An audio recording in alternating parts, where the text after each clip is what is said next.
Welcome to भाई की पढ़ाई सब्सक्राइबर, और जिन्होंने नहीं किया वो कर दो। कर दिया, चल पढ़ाओ।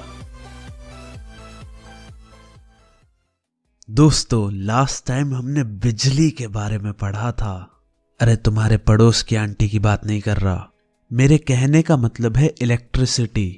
तो बिजली भी मैग्नेट की तरह दूसरी चीजों को अपने पास अट्रैक्ट कर सकती है।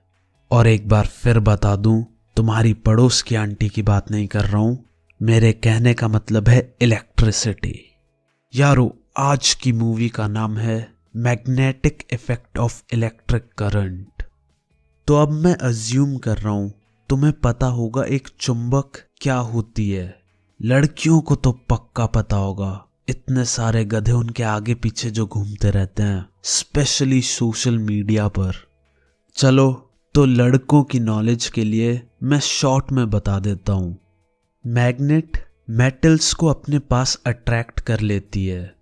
उनके पास नॉर्थ और साउथ पोल होते हैं और ऑपोजिट्स अट्रैक्ट होते हैं, यानी नॉर्थ और साउथ अट्रैक्ट होंगे और नॉर्थ, साउथ और साउथ आपस में रिपेल करेंगे।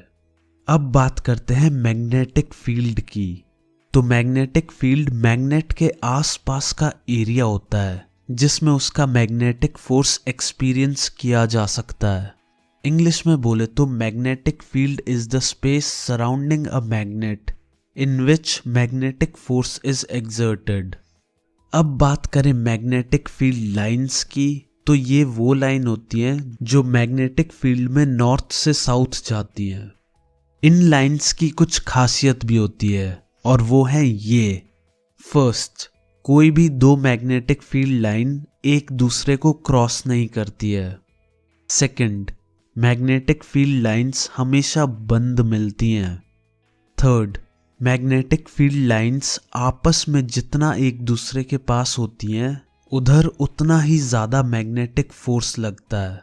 तो यारों, ये जो मैग्नेटिक फील्ड लाइंस हैं ये सिर्फ मैग्नेट के अराउंड ही नहीं होती है बल्कि वायर के आसपास भी होती है। अगर उन वायर से करंट पास हो रहा होता है तो, यानी अगर किसी तार से बिजली जा रही है तो उसके आसपास मैग्नेटिक फील्ड लाइंस प्रोड्यूस हो जाती हैं। और अगर हम स्विच ऑफ कर दें फिर वायर से इलेक्ट्रिसिटी पास नहीं होती है तो मैग्नेटिक फील्ड लाइंस भी गायब हो जाती हैं। तो यारो, मैग्नेटिक फील्ड लाइंस का एक डायरेक्शन भी होता है। जैसे मैग्नेट्स में मैग्नेटिक फील्ड लाइन का डायरेक्शन नॉर्थ टू साउथ हो जाता है। तो अब एक वायर में नॉर्थ और साउथ पोल तो होते नहीं है, इसलिए उसके अराउंड मैग्नेटिक फील्ड लाइंस का डायरेक्शन पता लगाने का बस एक ही तरीका है, और वो है राइट हैंड थंब रूल। तो इस रूल के अकॉर्डिंग जिस डायरेक्शन में करंट जाता है उस डायरेक्शन में अपने राइट हैंड का अंगूठा दिखाओ और मुट्ठी बंद कर लो। तो जब तुम्हारी मुट्ठी बंद होगी तो जैसे तुम्हारी उंगलियां घूमेंगी उसी डायरेक्शन में मैग्नेटिक फील्ड लाइंस होंगी। एग्जाम्पल से अच्छे से समझ में आएगा। जैसे ये है तो यहां ऊपर करंट जा रहा है, तो अंगूठा उसी डायरेक्शन में कर दिया और उंगलियां घुमा दी और अपनी मैग्नेटिक फील्ड लाइंस का डायरेक्शन आ गया। जैसे अब यहां पर करंट नीचे जा रहा है तो अंगूठा उसी डायरेक्शन में कर दिया और उंगलियां घुमा दी और दोबारा अपनी मैग्नेटिक फील्ड लाइंस का डायरेक्शन आ गया। अच्छा हाँ, इससे याद आया, वीडियो को लाइक कर देना और जिन्होंने अभी तक सब्सक्राइब नहीं किया वो कर दो। हाँ, पढ़ा रहा हूं। तो अभी हमने देखा एक स्ट्रेट वायर के अराउंड सर्कल में मैग्नेटिक फील्ड लाइंस प्रोड्यूस हो जाती हैं। चलो, अब वायर को अगर हम सर्कल में घुमा देंगे तो सोचो कैसी मैग्नेटिक फील्ड लाइंस प्रोड्यूस होंगी। अरे बिल्कुल सही सोचा, हमें कुछ ऐसी मैग्नेटिक फील्ड लाइंस देखने को मिलेंगी। अब अगर हम इस वायर को 20 से 30 बार और गोल गोल घुमा दें तो कुछ सिलेंडर टाइप सी शेप हमें दिखाई देगी। तो इसे सोलेनॉइड कहते हैं। तो जब सोलेनॉइड से करंट पास होगा तो तब बताओ हमें कैसी मैग्नेटिक फील्ड लाइंस देखने को मिलेंगी। अरे बिल्कुल सही, हमें कुछ ऐसी मैग्नेटिक फील्ड लाइंस देखने को मिलेंगी। तो यारों, अगर हम करंट को बढ़ा देते हैं तो मैग्नेटिक फील्ड भी बढ़ जाती है, और अगर हम करंट को कम कर देंगे तो मैग्नेटिक फील्ड भी कम हो जाएगी। चलो मान लो अगर हम करंट सेम रखें लेकिन सोलेनॉइड में नंबर ऑफ लूप्स बढ़ा दें, तब क्या होगा? सोचो सोचो। बिल्कुल सही, तब भी मैग्नेटिक फील्ड और स्ट्रांग हो जाएगी, और अगर हमने नंबर ऑफ लूप्स कम कर दिए तो मैग्नेटिक फील्ड और कम हो जाएगी। वैसे अभी तक तुमने एक और चीज नोटिस कर ली होगी, सोलेनॉइड से जो मैग्नेटिक फील्ड लाइंस प्रोड्यूस हो रही हैं, सेम टू सेम वैसी ही magnetic field lines bar magnet से भी प्रोड्यूस होती हैं। तो यारों, ये जो सोलेनॉइड है वो अंदर से तो खाली ही होता है, और जब हम इस खाली जगह में एक मैग्नेटिक मटेरियल जैसे सॉफ्ट आयरन रख दें और फिर सोलेनॉइड से कुछ टाइम के लिए अच्छा खासा करंट पास होने दें, तो वो सॉफ्ट आयरन एक मैग्नेट में कन्वर्ट हो जाता है, और जो मैग्नेट इस प्रोसेस से बनती है उसे हम इलेक्ट्रोमैग्नेट कहते हैं। हमारे कंपास में जो नीडल होती है वो भी एक इलेक्ट्रोमैग्नेट ही होती है। तो यारो, मैग्नेटिक फील्ड याद है ना क्या होता है? ये वो एरिया होता है जहां मैग्नेटिक फोर्स लगता है। तो भैया जी, जब इलेक्ट्रिसिटी पास होती है तो मैग्नेटिक फील्ड क्रिएट हो जाती है उसके अराउंड, यानी अब फील्ड क्रिएट हुई है तो फोर्स भी लगेगा। चलो अब देखते हैं कि फोर्स कहां और कैसे लगेगा। वैसे इससे याद आया, एक बार मेरी गर्लफ्रेंड ने अपने हाथों से जो फोर्स लगाया था, बता नहीं सकता कहां और कैसे लगा। बस उस दिन के बाद वो एक्स हो गई। तो यारो, फोर्स कहां और कैसे लगेगा, इसके लिए हमारे पास फ्लेमिंग्स का लेफ्ट हैंड रूल है। लेकिन यारो, एक बात बोलूं, ये लेफ्ट हैंड रूल मेरे तो कभी पल्ले नहीं पड़ा। लेकिन अगर तुम्हें लेफ्ट हैंड रूल अच्छे से आता है तो तुम उसे ही यूज करना, और बाकी लोग मेरे एक नए मेथड को देखो। मेरा वाला जो मेथड है, इसका नाम तो कुछ है नहीं, तो इसको हम बुलाएंगे पोटैटो टमाटो रूल। तो इसमें क्या होता है कि हम अपना राइट हैंड यूज करते हैं, और फिर करंट जिस डायरेक्शन में जा रहा होता है उस डायरेक्शन में हम अपनी चारों उंगलियां करते हैं, और फिर जिस डायरेक्शन में मैग्नेटिक फील्ड है उस डायरेक्शन में उंगलियों को घुमा देते हैं, और उसके बाद जिस डायरेक्शन में हमारा अंगूठा होता है उस डायरेक्शन में फोर्स लगता है।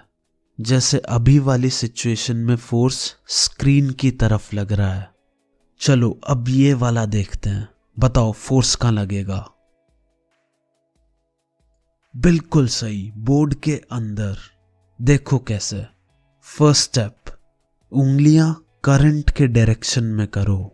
सेकंड, उंगलियों को मैग्नेटिक फील्ड की डायरेक्शन में घुमाओ। थर्ड, इसका मतलब ये है कि अंगूठे वाली डायरेक्शन में फोर्स लग रहा है। चलो अब इन दोनों का आंसर और बताओ। फर्स्ट में करंट स्क्रीन की तरफ आ रहा है, सेकंड में मैग्नेटिक फील्ड स्क्रीन की तरफ आ रही है। जल्दी से बताओ फोर्स कहां लगेगा, देरी मत करो।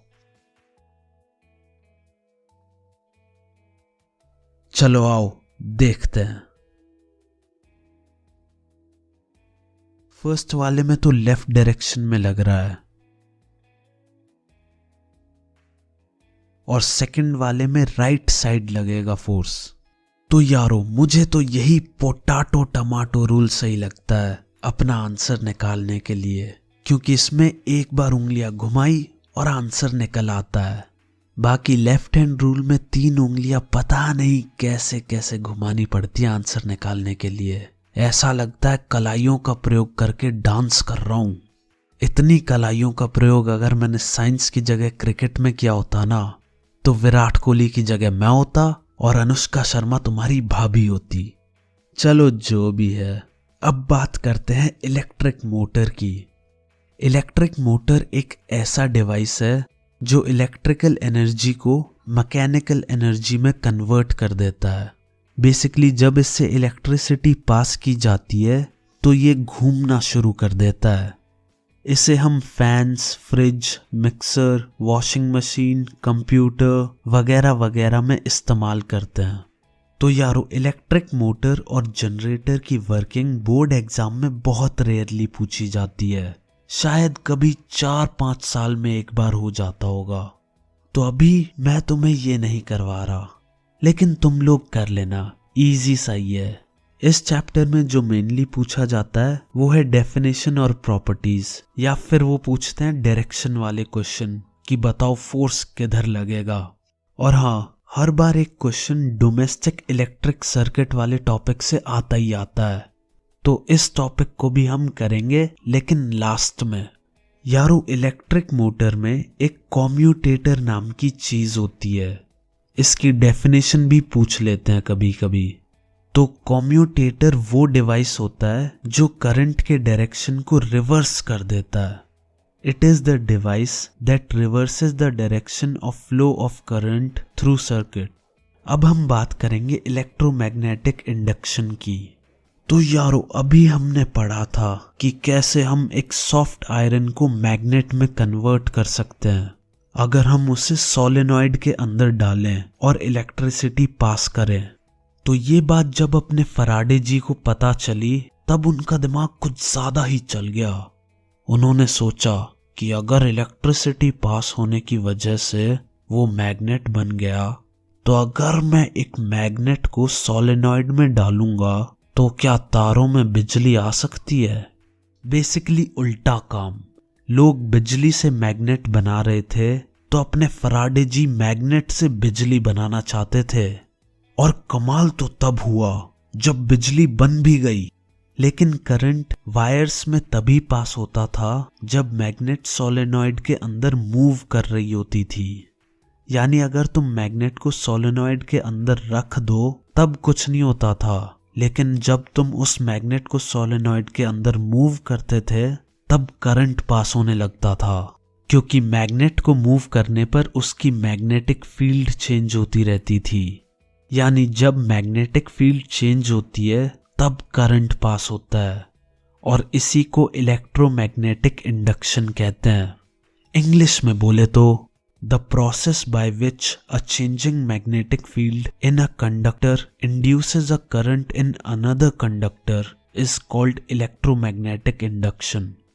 तो अब करंट किस डायरेक्शन में जाएगा, इसके लिए बुक में दिया हुआ है फ्लेमिंग्स का राइट हैंड रूल, वही 3 उंगलियों वाला। और जैसा कि तुम जानते हो मेरी कलाइयाँ इतनी फ्लेक्सिबल है नहीं, अगर होती तो यहाँ पढ़ाने की जगह IPL में छक्के मार रहा होता। चलो अब अपने आलू टमाटर रूल पर। तो मान लो मैग्नेट जा रही है नॉर्थ में, यानी मैग्नेट का मोशन हो रहा है नॉर्थ की तरफ, और मैग्नेटिक फील्ड का डायरेक्शन है वेस्ट में। तो बताओ कि इंड्यूस्ड करंट का डायरेक्शन कहाँ होगा, यानी किस डायरेक्शन में करंट फ्लो होगा। तो यारो अपना आलू टमाटर रूल कहता है कि सबसे पहले अपना राइट हैंड लो, उसकी उंगलियों को मोशन की डायरेक्शन में रखो, और फिर मैग्नेटिक फील्ड की डायरेक्शन में उंगलियों को घुमा दो, और फिर जिस डायरेक्शन में हमारा अंगूठा इशारा करेगा वो डायरेक्शन होगी इंड्यूस्ड करंट की, जो कि इस केस में होगा स्क्रीन की तरफ या ऊपर की तरफ कह लो। देखा कितना सिंपल था। चलो अब इसका आंसर दो। अगर मैग्नेट स्क्रीन से बोर्ड की तरफ जा रही है और मैग्नेटिक फील्ड का डायरेक्शन है वेस्ट, तो बताओ कि इंड्यूस्ड करंट का डायरेक्शन क्या होगा, नॉर्थ या साउथ। अरे बिल्कुल सही, नॉर्थ। देखो ये कैसे मेरी उंगलियां घूमी और अंगूठे ने जवाब दे दिया। वैसे भाई सही बताऊं तो मेरी मम्मी से बढ़िया कोई उंगलियां घुमा नहीं सकता। मेरी मम्मी उंगलियां घुमा घुमा कर मुझसे झाड़ू पोछा तक करवा लेती हैं। अब बात करते हैं हम इलेक्ट्रिक जनरेटर की। तो यारो इलेक्ट्रिक जनरेटर इलेक्ट्रिक मोटर का उल्टा है। इलेक्ट्रिकल मोटर इलेक्ट्रिकल एनर्जी को मैकेनिकल एनर्जी में कन्वर्ट करती थी, और अपना इलेक्ट्रिकल जनरेटर मैकेनिकल एनर्जी को इलेक्ट्रिकल एनर्जी में कन्वर्ट कर देता है, और वो ये सब कर पाता है इलेक्ट्रोमैग्नेटिक इंडक्शन की वजह से। अगर कोई पूछे कि इलेक्ट्रिक जनरेटर किस प्रिंसिपल पर काम करता है, तो उसे बता देना इलेक्ट्रोमैग्नेटिक इंडक्शन, और फिर इलेक्ट्रोमैग्नेटिक इंडक्शन की डेफिनेशन भी लिखाना। और रही बात इलेक्ट्रिक जनरेटर की डेफिनेशन की, तो it is a device which uses mechanical energy to rotate a conductor in a magnetic field to produce electricity. अब बात करें इलेक्ट्रिक जनरेटर की वर्किंग की, तो यार अगेन ये बहुत रेयरली पूछी जाती है, और इसके पीछे की वजह है कि इन दोनों की वर्किंग पूरे एक पेज की है, प्लस इनकी वर्किंग बिना डायग्राम के समझाई नहीं जा सकती। तो अगर ये क्वेश्चन आता है तो मेरे हिसाब से कम ये क्वेश्चन 7 मार्क्स का होना चाहिए, और फिलहाल अभी कोई 7 मार्क्स का क्वेश्चन नहीं आता है। बाकी अगर बोर्ड्स वालों का मन कर गया कि इस साल पेपर लेंदी बनाना है, तो फिर तो कुछ नहीं हो सकता। बाकी सेफर साइड पर रहने के लिए एक बार इनकी वर्किंग जरूर पढ़ लेना। तो यारों, इलेक्ट्रिकल जनरेटर 2 टाइप के होते हैं, फर्स्ट डीसी जनरेटर और दूसरा एसी जनरेटर। डीसी जनरेटर यानी डायरेक्ट करंट जनरेटर जो है वो इलेक्ट्रिसिटी जनरेट करता है, और करंट सिर्फ एक ही डायरेक्शन में चलता रहता है।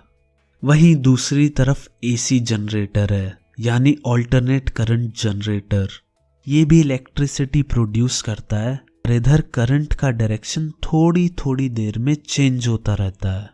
यानी डीसी में अगर करंट नॉर्थ डायरेक्शन में फ्लो कर रहा है तो उसी डायरेक्शन में करता रहेगा, पर एसी में north south north south north south north south north south ऐसे डायरेक्शन चेंज होता रहेगा।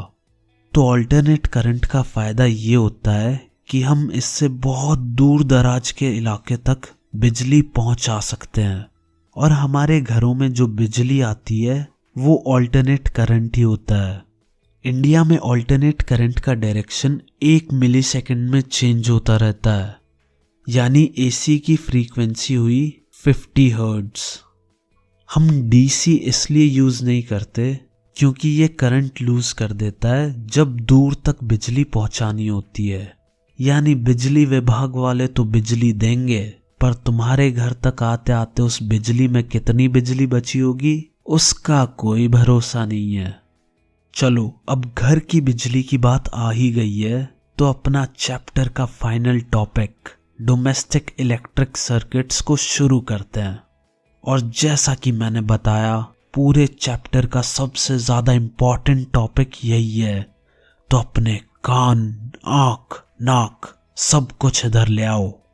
यारो, तुमने देखा होगा कि 3 रंगों की वायर होती है, रेड, ग्रीन और ब्लैक। तो रेड वायर को हम लाइव वायर कहते हैं। इसी वायर से बिजली आती है हमारे घर और बाकी डिवाइसेस को चलाती है। ब्लैक वायर को हम बोलते हैं न्यूट्रल वायर। ये बिजली को वापस डिवाइसेस से लेके जाता है बिजली घर तक, और बिजली घर से मेरा मतलब है जहां बिजली बनती है और तुम्हारे घरों तक पहुंचती है। भाई, बिजली आई है तो लौटानी भी तो पड़ेगी, तभी तो सर्किट कंप्लीट होगा। और बिजली हमारे घरों से वापस बिजली घर तक ले जाने का काम ये ब्लैक वायर करती है, यानी न्यूट्रल वायर। बचा ग्रीन वायर, उसको हम अर्थ वायर भी कहते हैं, क्योंकि ये सीधा अर्थ में गड़ी हुई एक मेटेलिक प्लेट से कनेक्टेड होती है। यारो, हमारे सारे डिवाइसेस जैसे TV, fridge, oven, washing machine वगैरह वगैरह सब ज्यादातर मेटल के बने होते हैं, और मेटल एक गुड कंडक्टर ऑफ इलेक्ट्रिसिटी होता है। तो मान लो गलती से कुछ गड़बड़ की वजह से उस मेटल में अगर करंट आ गया तो वो सीधा इस ग्रीन वायर के थ्रू अर्थ में चला जाता है, और तुम लोगों को एक बड़ा इलेक्ट्रिक शॉक लगने से बचा लेता है। और लगता भी है तो बहुत ही हल्का फुल्का लगता है। मुझे अभी भी याद है, मेरे पास बहुत पहले एक कंप्यूटर था जिसे टच करते ही बहुत हल्का सा शॉक लगता था। उसे मैं करंट वाला कंप्यूटर कहता था। और हाँ, मैं तब की बात कर रहा हूँ जब कंप्यूटर बड़े बड़े डब्बे जैसे दिखते थे। मुझे अभी भी याद है उसकी रैम 96 MB की थी। शायद पापा उसे तब लाए थे जब मैं फर्स्ट या सेकंड क्लास में था, और फिर वही डब्बा मैंने 7th क्लास तक चलाया था। उसी पर बैठ के पूरे GTA वाई सिटी के मिशन किए थे। यार मैं तो भावनाओं में बह जा रहा हूँ। वापस चैप्टर पर आते हैं। बात करते हैं फ्यूज की। फ्यूज एक ऐसा डिवाइस है जो ओवरलोडिंग या शॉर्ट सर्किट होने पर बिजली काट देता है ताकि कोई नुकसान ना हो। शॉर्ट सर्किट हम उसे कहते हैं जब एकदम से सर्किट में बहुत ज्यादा करंट पास होने लग जाता है। तो शॉर्ट सर्किट या ओवरलोडिंग 3 कारणों से होती है। फर्स्ट, जब लाइव वायर और न्यूट्रल वायर एक दूसरे से गलती से जुड़ जाएं या कांटेक्ट में आ जाएं। सेकंड, जो हमें इलेक्ट्रिसिटी सप्लाई करते हैं वही अचानक बहुत ज़्यादा इलेक्ट्रिसिटी दे दें। थर्ड, एक ही सॉकेट से हम 3-4 हैवी डिवाइसेस यूज़ करें। चलो तो यार, इसी के साथ आज की मूवी खत्म। और आज का मॉरल है, यार आज का मॉरल नहीं है बल्कि एक फीलिंग है। समझ सको तो समझ जाना। आज मेरे पास एप्पल का बेस्ट लैपटॉप है, बट स्टिल आज भी मेरा फेवरेट कंप्यूटर वही 96 MB की करंट मारने वाली मशीन है।